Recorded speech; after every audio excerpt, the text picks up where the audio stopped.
the gender, so many aspects of it. Even their relationship with the major world. All of it. Whether it's education, whether it's companies, if you're working in the corporate sector, you don't have an ulti word for any of that. You don't have an ulti word for no, you don't have an ulti word for work. You don't have an ulti word for job or occupation. Okay. So that distinction that we make in English. What's the difference between job and work? Work is something that you do generally. Job is something that you do for money. Okay. Got it. Cleaning your house is work, but it's not a job. Got it. So you don't have that kind of distinction, and that tells us a lot about the kind of mentality and the world that they occupy, and the society that they occupy.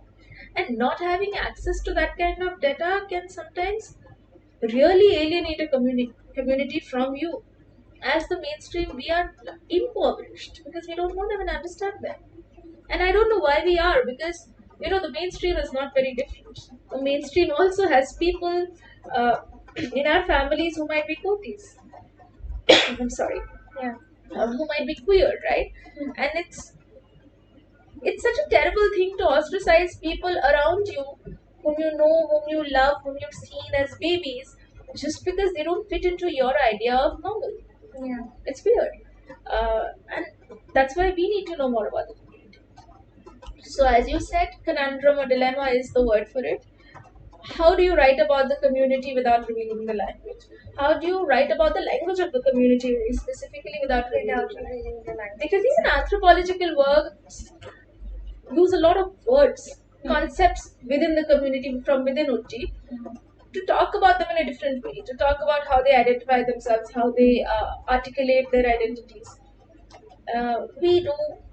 When we document a lesser known language as linguists, the aim is usually to document it, analyze it, and then bring it out as a dictionary or a primer. So usually with remote languages spoken in remote areas, we like to bring out a primer for the children, or we just like to give them a dictionary of their words and say, look, your language is valid and important, valuable too, and that's why we have a dictionary.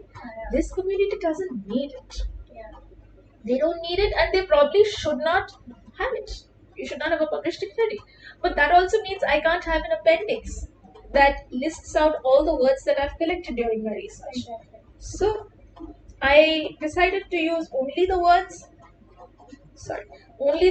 necessary to actually to describe the language. How do I talk about the various domains in which Ulti is spoken in? How do I talk about the grammatical structure of Ulti without saying way too much about the language? So one of the tricks I used is to talk a lot about food, about looking at somebody, about traveling somewhere, words that do not really, even if you were to tease me with that would not be too potent or too dangerous or too, powerful, I hope, to tease me with, or to tease a koti with. That was one of my one of the ways I was trying to rationalize it. At the end of the day, it is just a sort of short-term solution that I figured out for now, for the moment my thesis was published and my book was published, because the community is changing so quickly. The world around us is changing so quickly. Online and offline discourse is changing so quickly. The correct answer for today will not be a correct answer for tomorrow. In fact, my correct answer today is not a correct answer for somebody else today. So it's just a working solution, and one has to figure out how to modify it for our future research work with the same community. Anything else that you would like to add? There is so much that I would still like to say. There is so much that I'm sure I'll think of 3 hours later and say, why did I say that? All I want to say right now is That's always the case. So, all I want to say right now is that, as a linguist, I spend way too much time thinking about language and words, and the importance of words in our life, the importance of identity in our lives, and the importance of being able to communicate who we are to each other. So, all I hope is that this book helps people understand the community a little better beyond their language. Just understand how the community thinks and feels a little better. and hopefully we realize that we're not so different. We love our food and we love our drink, and we, you know, like to like our communities and our language, and maybe just see the similarities that we share with the hijra-koti community, and find ways to embrace each other, not assimilate. Somebody asked me this in a talk, so I'm going to say this. The idea is not for the community to assimilate into mainstream community. We do not want that. They do not want that, and why should they? Because everybody is distinct and diverse, and that's beautiful. That's necessary. What we need is to just reach a point of understanding for each other. And acceptance, like acceptance. I don't want to say acceptance. When I I, don't want to say say acceptance in the sense of not like somebody not having to go through the same amount of marginalization that they Yes. do today. That I'm talking about. Like, Yes. and that is not required. Like, assimilation is not required for that.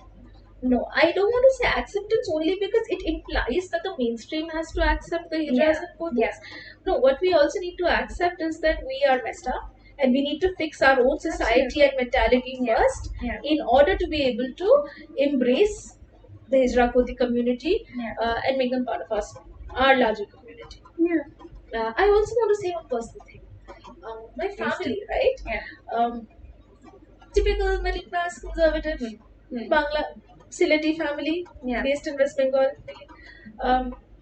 So nobody has really interacted with the hijra in their lives, as far as I know. Whatever anecdotes we have are all of the typical, slightly negative, slightly awkward interactions that, oh, they approached us in the train and it was weird. Yeah. Or at best when a child is born, or there is Yes, but it's there's never a really said in a very positive. It's never. Yeah. Yeah, That's the what I'm saying. idea is that, hijras came. Yeah. Thanks to my research, and this I'm saying only because I want to highlight the indirect benefits or the indirect sort of positives that have emerged out of this research work. Of course, I've made a lot of friends in the community. I have spent a lot of time with them. I have been part of celebrations and feasts and things with them. What I have seen is that so two things I want to say. Firstly, because as linguists you need an empty space where people can freely use their language, and because this is a secret language, I was also keen not to do it in a public place. Because I didn't want somebody to overhear them, or I didn't want them to be conscious of who's walking, who's passing, and I wanted them to be in a safe space where they could freely tell me every single thing about their language, including the taboo words and the bad words and the, oh my god, she'll judge me if she hears this word. So I also had to counter this idea that as a cisgender woman from a good quote-unquote family, they can't use certain words in front of me. And I had to keep saying, tell me everything. I will not judge. I will enjoy the words you tell me. I had to break that barrier in their minds as well, that they need to protect me from themselves in a certain sense. Great. So we achieved it, and I'm happy, and my word list will tell you that. But when it comes to one, I also got them to elicit some words for me as well. So they're like, oh, I think I heard a word like that. Wait, if I hear it again, I'll let you know. So people would send me voice notes and say, I'm in the train, I heard this word, make a note of it. When we meet next, we'll talk about it. Nice. I will explain what it means later. So I had a very interactive data collection process, which basically means that this work is not just mine but also of the communities. So firstly, that since you were asking me how much I was welcomed, very enthusiastically the data was shared, and very trustingly. So I'm very, very grateful for that. Coming back to my family, so finally it came down to it. We went to a restaurant a couple of times, and it was a little chaotic and not very ideal. Even with the recording, there was a lot of ambient sound. So my grandmother's room in my house, it's now an empty room. My mom uses it for her own work, but basically it's an empty room. So my family said, why don't you, because this work happened in my hometown, why don't you invite them over this room? We'll just shut all the doors and then you can do your interview. And I was like, are you sure? Because I knew my parents. And they said, no, it's fine, come. And so they came home. We had interviews for about 4 months, more than that sometimes. 4 months at a stretch, and then intermittently every time I came home I'd have interviews and such. So My uncle, who was alive then, he's now died to cancer. Um, my uncle made friends with them. Every day he'd be like, "Oh, you're coming now, you're going, okay," and we'd feed them, and then they talk to my mom, they talk to our family help. So they forged bonds with everybody. Even my dad, who's otherwise reticent, in public, everybody formed a rapport. And so now, if you meet outside, they'll be like, "Oh, how's this uncle? And how's your mom? And how's that lady?" And yes, what that did, it's not just the direct interaction. So every time somebody came home, or a relative or whoever, and they talked to me about my PhD, I would say, "Yes, yes, I'm working on this language that the Hijra community speaks." So there'd be an FAQ on what is it, right? A list of questions that many of which you have also asked me right now. So a very basic FAQ, and idea was like hijras. So then my mother would try me. There was a point where I would not have to say a word. She'd say, "No, we really misunderstand them. They're so nice and so respectful and so polite, and they're just like us." Things that are really very, very, very basic misconceptions in our heads. That would then be eradicated by my family. And then when I talk about it to my supervisor, or to anybody else, there are misconceptions even in academia amongst well-educated people.